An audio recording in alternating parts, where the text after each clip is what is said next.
Yesterday, we discussed the fact that Starmer's dates didn't make sense after he tried to throw his son under the bus by suggesting that Lord Ali's £18 million apartment was used for his son to study for his GCSEs.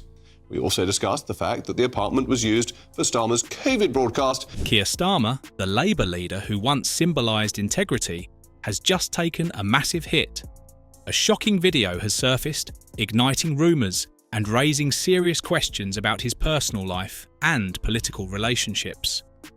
From whispers about his connection to Lord Ali to unconfirmed details about his marriage, this scandal has sent shockwaves through Westminster. With public support slipping fast, the question on everyone's mind is, can Starmer survive this storm, or is his political future already doomed? Just for the latest on Keir Starmer and Wardrobe Gate, I was amazed, right? And this is why I know this country is in terrible, terrible shtuck. I watched Channel 4 News last night and I got to 40 minutes in and I thought, are they going to mention the fact that Keir Starmer is under the cosh here? Rumours about Keir Starmer's private life have been swirling for quite some time, with some suggesting that he may be hiding secrets about his relationships and connections.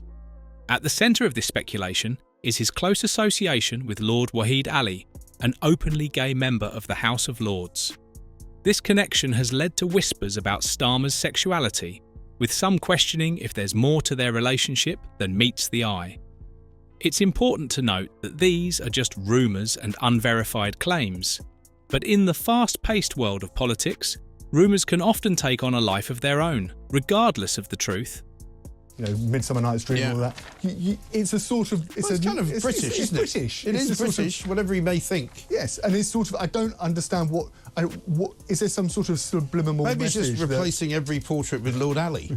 The relationship between Starmer and Lord Ali has drawn attention due to its seemingly personal nature. The fact that Starmer has been linked to staying at Lord Ali's apartment for an extended period has added fuel to the fire, with some speculating that the Labour leader may be trying to keep aspects of his personal life under wraps. Social media has played a massive role in amplifying these rumours, with many users engaging in what can only be described as an online guessing game about Starmer's sexuality. Some people have been quick to label Starmer as gay, pointing to his appearance, clothing choices, and other superficial characteristics. This kind of speculation, perhaps baseless, has proven effective in generating widespread curiosity. This is actually kind of one of the most dangerous stories for a government or political party, because it's really quite easily understood. It's just a rich guy, and I actually make no criticism of him. It seems he's played his hand quite well, spraying money and favours around the very top of this government. The rumours aren't just limited to his sexuality. There are also whispers about Starmer's marriage. Some suggest that his marriage may be more of a political arrangement than a genuine partnership, claiming he married later in life to present himself as a family man for his political career. This line of thinking has led some to question whether his marriage is a front to conceal his true identity, which has only fueled the gossip further. While it's not unusual for politicians to face scrutiny about their personal lives, the nature of these allegations has been particularly invasive. In Westminster, where political gossip often spreads like wildfire, these rumours have caused a stir. Politicians and journalists alike are aware of the whispers, though many are reluctant to discuss them openly. Newspapers have largely avoided covering the story, which has led some to wonder if they're protecting Starmer or simply deeming the rumours not newsworthy enough to report. Less than a month before the election, Keir Starmer tweeted, "My Labour government will fix the prisons crisis and put dangerous criminals behind bars." Well, he's done completely the reverse. He's actually released dangerous prisoners, and he has, and the prison crisis is not being fixed. The hashtag #QueerStarmer took Twitter by storm, and it didn't take long for the conversation to go viral. It started as a ripple, with a few people sharing posts questioning Starmer's personal life, but soon enough, it became a full-blown trend. Twitter, being the fast-moving, gossip-fueled platform that it is, quickly latched onto the rumours surrounding Starmer's sexuality. The hashtag wasn't just about whether or not he's gay, it became a broader discussion about secrecy, transparency, and how political figures are scrutinised in the age of social media.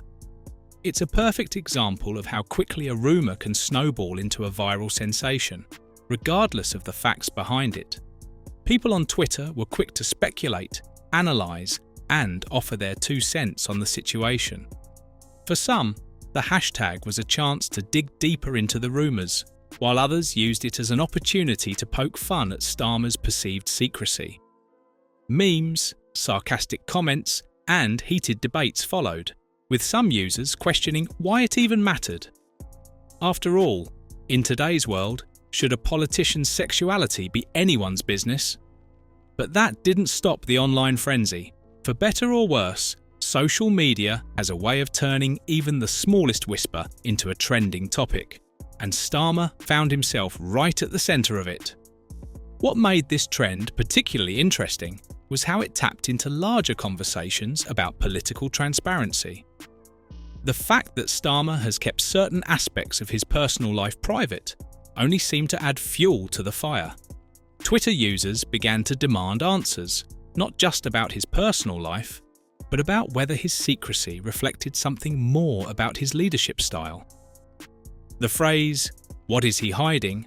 popped up repeatedly, signalling that people were equating his discretion with potential dishonesty in his political dealings. It's the kind of assumption that can spread like wildfire in the digital age, where social media often shapes public perception more than traditional media outlets. Hello, right. On to the rest of the programme and domestic politics here in the UK. And the question many are asking, is there even such a thing as a political honeymoon anymore? Keir Starmer's been propelled to number 10 with a historic majority. In the first few weeks, he's done a deal with junior doctors. He's managed to get some tricky legislation comfortably through Parliament. Keir Starmer's relationship with Lord Wahid Ali has become a lightning rod for speculation, not just because Lord Ali is a prominent and openly gay figure in UK politics, but due to the nature of their close ties. Lord Ali has long been a well-connected political insider, and his relationship with Starmer has raised eyebrows in Westminster, particularly because of the whispers around the personal and financial dealings between the two. Many have wondered why Starmer spent a significant amount of time staying at Lord Ali's apartment, with some suggesting that this connection has less to do with friendship and more with Starmer possibly trying to keep certain aspects of his life out of the public eye.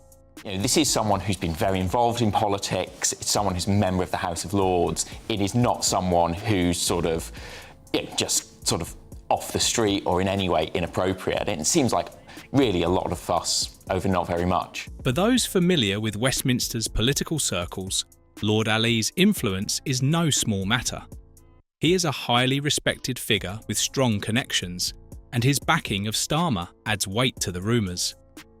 But the speculation surrounding Starmer isn't just about whether or not they're friends. It's the financial aspect of their relationship that has raised concerns. Reports of Starmer receiving expensive clothes and gifts have left many wondering whether this arrangement has created a conflict of interest. After all, politicians are supposed to be transparent in their dealings, and receiving lavish gifts from someone in such a prominent position is bound to attract scrutiny. Sort of looking at the consequences of, or what he sees as the consequences of public sector cuts and how that has changed, how we interact with each other, how we all interact with society. And I think, there's going to be, perhaps a sort of more moral mission to try and repair that as much as there is around the nation's finances. The issue here isn't just the rumours about Starmer's sexuality or personal life. It's about the larger question of integrity. Starmer has built much of his political image on being a man of principle, someone who stands for justice and honesty. But when there are questions about whether he's receiving special favours or maintaining secretive relationships, that image starts to crumble. In politics, perception is everything, and once the public starts to doubt a leader's honesty, it's tough to regain their trust. Lord Wahid Ali got this pass. He raises funds for the Labour Party. He wanted access to a few meetings in Downing Street and whatever it is. Shouldn't that come with the role that he has? Starmer's vulnerabilities in this situation go beyond his relationships.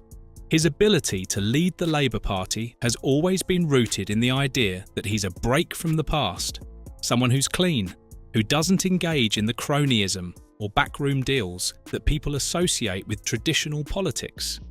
But if the public believes that he's hiding something, especially when it comes to personal favours or financial dealings with a powerful figure like Lord Ali, that perception of integrity is compromised. And in the brutal world of UK politics, that's the kind of thing that can quickly snowball, making voters and even party members question his fitness to lead. While the rumours about Keir Starmer and his relationship with Lord Ali have been swirling in political circles and on social media, there's been a noticeable silence from mainstream media outlets. Major newspapers and television networks have, for the most part, steered clear of these allegations, leaving many to wonder why such a juicy story isn't getting more coverage. In an era where scandal can make headlines in an instant, the lack of reporting on Starmer's personal life feels unusual. It raises the question, are these rumours not deemed newsworthy, or is there a larger, more strategic reason for the media's restraint? One reason for the media's caution could be the nature of the allegations. Speculation about someone's personal life, particularly their sexuality, is a sensitive subject. In today's more progressive political climate, outing someone or engaging in what could be perceived as a witch hunt over personal matters can backfire. The press has a responsibility to weigh the public interest against the potential harm of publishing personal details, especially if those details don't directly impact a politician's ability to govern. For Starmer, whose personal life has always been somewhat private, many media outlets may feel that this story crosses a line that doesn't need to be crossed. There's also the issue of credibility. Rumours, by their very nature, are tricky to verify, and reputable media outlets tend to avoid reporting on unsubstantiated claims. If there's no solid evidence linking Starmer's dealings with any wrongdoing, editors may have decided the story isn't worth the risk. In politics, reputations can be destroyed by false accusations, and the press is wary of becoming a tool for gossip or sensationalism, especially in cases where public interest isn't clearly defined. That's where the fine line between public interest and political sensationalism comes into play. If Starmer's personal life directly influenced his policies or created a conflict of interest, the story might merit coverage. But if it's simply a matter of curiosity about his relationships or private dealings, many argue that it falls under personal privacy. The media, in this case, might be exercising caution to avoid becoming embroiled in a scandal that ultimately has no bearing on Starmer's ability to lead. There's economic effects for if you start scaring big businesses. But what they have said is, they're not going to increase VAT. They might play around with it at the edges in terms of what it's applied to. They're not going to increase income tax. Keir Starmer's marriage has long been a subject of speculation, with some suggesting that it might be more of a political arrangement than a traditional relationship based on love. These rumours gained traction due to the timing and circumstances of his marriage. Starmer didn't marry until his early 40s, which is somewhat late compared to many politicians who build their family life early in their careers. This raised eyebrows, particularly in the world of Westminster, where political image is everything. For some, the timing suggested that Starmer's decision to settle down was more about optics and presenting himself as a family man rather than a personal choice driven by romance. Public suspicion about Starmer's family life hasn't just centred on his late marriage. Some have questioned whether his wife, Victoria, plays a larger role in his political strategy than it appears. Critics argue that Starmer wanted to present himself as a Mr. Clean figure, a contrast to the often chaotic and scandal-ridden lives of other politicians. By marrying and having children, Starmer effectively crafted an image of stability and normalcy, qualities that are highly valued by voters. However, when these actions are seen as strategic rather than genuine, they can backfire, leading to further scrutiny. The idea that Starmer's marriage might be a political tool has been fueled by rumours that suggest his motivations for tying the knot weren't purely personal. Some have even speculated that Starmer, knowing his political ambitions would require him to appear as a stable family man, chose marriage as a way to bolster his image. This line of thinking has left many questioning how much of Starmer's personal life is authentic and how much is crafted for public consumption. This scrutiny over his personal life aligns with Starmer's public persona as a politician who claims to be above the fray. He has built his career on the idea of integrity, often positioning himself as someone who avoids the murky backroom dealings and personal scandals that have plagued other political figures. Yet, these rumours about his marriage challenge that image. People start to wonder, if he's willing to present a carefully curated version of his family life, what else might he be concealing?